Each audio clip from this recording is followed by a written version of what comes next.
जय श्री राम दोस्तों। आप सबका स्वागत है मेरे YouTube चैनल पे। और आप सबको दिवाली त्योहार की हार्दिक शुभकामनाएं।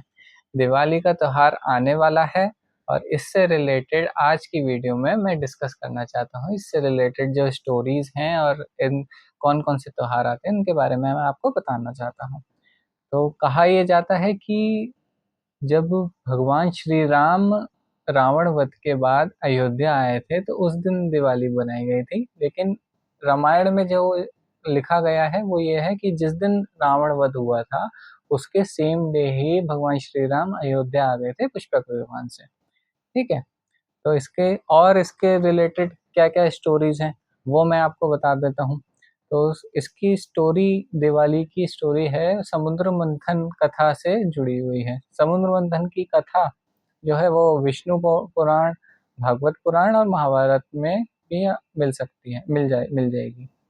ठीक है। तो समुद्र मंथन में ये हुआ था कि दुर्वासा ऋषि जो थे उन्होंने इंद्र को श्राप दिया था कि तुम्हारी जो जितना धन समृद्धि है और सब तुमसे दूर हो जाएगा और तुम्हारा राज्य तुमसे छिन जाएगा। तो जब उन्होंने ऐसा श्राप दिया था तो वैकुंठ से लक्ष्मी माता वो वहां से चली गई थी और जिसकी वजह से स्वर्ग में धन और लक्ष्मी समृद्धि वहां से खत्म होने लगा था। जिसकी वजह से असुरों की शक्ति बढ़ गई थी और असुरों ने स्वर्ग पे अटैक करके इंद्र से उनका राज्य छीन लिया और उन वहां पे कब्जे कर लिया। तो अब इंद्रदेव विष्णु जी के पास जाते हैं कि इसका क्या सलूशन है। तो वो जब जाते हैं तो विष्णु जी कहते हैं कि आप समुद्र समुद्र मंथन करें जिसकी वजह से आपको अमृत की प्राप्ति मिल सकती है। तो इससे ये होता है और समुद्र मंथन के लिए उनको असुरों की भी मदद चाहिए होगी, ऐसा उन्होंने एडवाइस दी थी। तो ये समुद्र मंथन की कथा है। तो अगर इसके बारे में और डिटेल में जानना हो समुद्र मंथन में तो मैं एक अलग से इसकी वीडियो बना दूंगा आपके लिए। ठीक है। समुद्र मंथन में हुआ क्या था, उसमें ये हुआ था कि जब समुद्र मंथन की चीजें निकली, जैसे विश्व निकला, तो जब अमृत निकला तो अमृत धन्वंतरी जी थे उनके हाथ में एक कलश था और उस कलश के अंदर अमृत था। ठीक है। और उसी समुद्र मंथन से लक्ष्मी जी निकली थी और लक्ष्मी जी के आगमन पर ही हम दिवाली त्योहार को सेलिब्रेट करते हैं। इसी दिन लक्ष्मी जी ने फिर से विष्णु भगवान को अपना पति स्वीकार किया था। तो ये दिवाली की स्टोरी हो गई। दिवाली रोशनी का एक पावन त्योहार है। इसमें हम अपने घर के साफ सफाई अच्छे से हम सजाते हैं अपने घर को और दिए जला के दीपावली मनाई जाती है। दीपावली 5 त्योहार इसमें टोटल होते हैं। तो सबसे पहले जैसे स्टार्ट होता है ये धनतेरस से। तो अ, धनतेरस त्योहार भी जो धनवंतरी जी थे उनका भी आगमन हुआ था तो उसलिए ही मनाई जाती है। इसलिए धनतेरस पे गोल्ड खरीदना, बर्तन खरीदना और झाड़ू खरीदना, ये सब खरीदना शुभ माना जाता है। ठीक है। धनतेरस के बाद आता है नरका चौदस का त्योहार। नरका चौदस और नरका चतुर्दशी इसको ये बोलते हैं। तो नरका चतुर्दशी की क्या स्टोरी है, उसकी ये स्टोरी है कि एक नरकासुर नाम का असुर था। वो क्या करता है, उसको पास ये वरदान होता है कि उसको भी सिर्फ स्त्री ही मार सकती है, ऐसा कुछ होता है। ठीक है। तो अब वो भी बहुत पावरफुल था। उसने 16,100 कन्याओं को अपने पास कैद करके रखा हुआ था। तो उसके लिए सब परेशान थे क्योंकि उसको हरा नहीं पा रहे थे। तो फिर इंद्रदेव कृष्ण जी के पास जाते हैं कि आप ही इसका वध करें, इसका संहार करें, जैसे कि हमें क्या कहते हैं थोड़ी शांति मिले, क्योंकि उसने बहुत वो मचा रखी थी, तबाही मचा रखी थी धरती पे।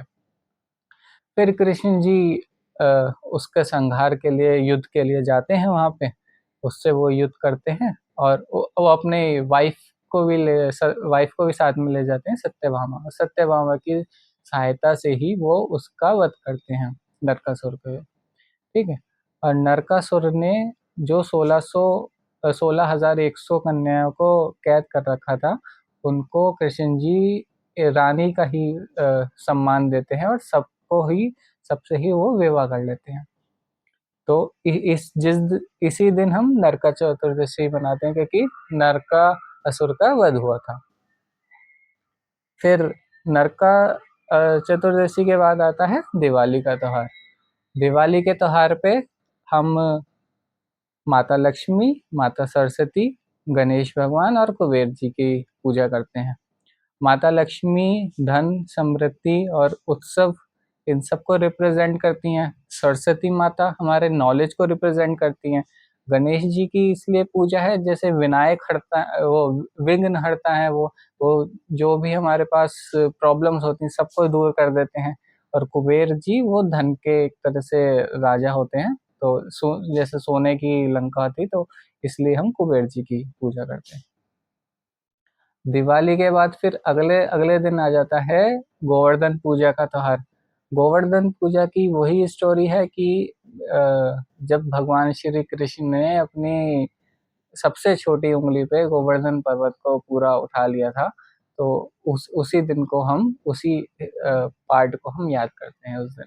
इसलिए जो गोवर्धन पर्वत है उसकी पूजा होती है, और ऐसे भगवान श्री कृष्ण की भी पूजा होती है उस दिन। फिर अगला त्योहार आता है भाई दूज का।